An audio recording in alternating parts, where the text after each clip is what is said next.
ముందుగా మరి మొత్తానికైతే ఈరోజు కార్యక్రమానికి సంబంధించి మన వార్డ్ ఆఫీసర్ గారు ఖదీర్ గారు ఈరోజు ప్రభుత్వం ఏదైతే ప్రతి వార్డు సభ పెట్టి వాళ్ళకి ఏం తెలియజేయమని చెప్పిందో దాని గురించి ముందుగా మీకు చదివి వినిపిస్తారు.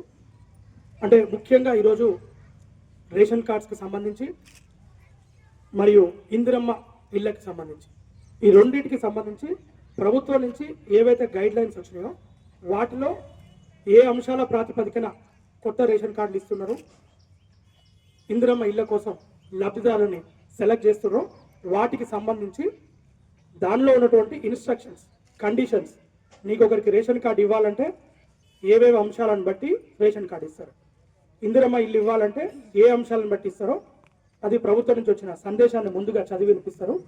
ఇది చదివిన తర్వాత మీరు రకరకాల మాధ్యమాల ద్వారా అంటే ప్రజాపాలనకు సంబంధించి కావచ్చు, అక్కడి నుంచి పెట్టుకున్న అప్లికేషన్స్ కానీ, లేదు మీ సేవ ద్వారా పోయి మీరు ఇంతకుముందు రేషన్ కార్డుకి అప్లై చేసుకుంది కానీ, ఈ మధ్య మీ ఇంటికి సర్వేకి వచ్చి మన అంగన్వాడీలు కానీ ఆర్పీలు కానీ ఏవైతే సర్వే చేసినప్పుడు వచ్చిన పేర్ల లిస్టు కానీ ఇవన్నిటిని ఒక లిస్టుగా వాళ్ళు చదువుతారు. ఆ లిస్టుకి సంబంధించి ఇందులో పేర్లు ఉన్న వాళ్ళందరికీ వచ్చినట్టు కాదు, ఇక్కడ పేర్లు చదివేది వాళ్ళకి రేషన్ కార్డు కానీ ఇందిరమ్మ ఇల్లు కానీ వచ్చినట్టు కాదు, మీరందరూ దరఖాస్తు చేసుకున్నట్టు.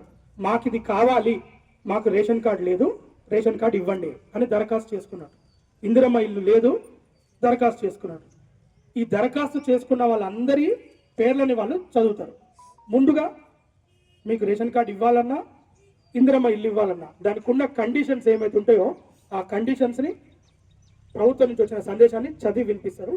వినిపించిన తర్వాత ఒక్కొక్కటిగా మనం ఏ అంశాన్ని తీసుకుంటామో ఏం చెప్పబోతున్నది మళ్ళీ మీకు తెలియజేస్తాం. నిశ్శబ్ద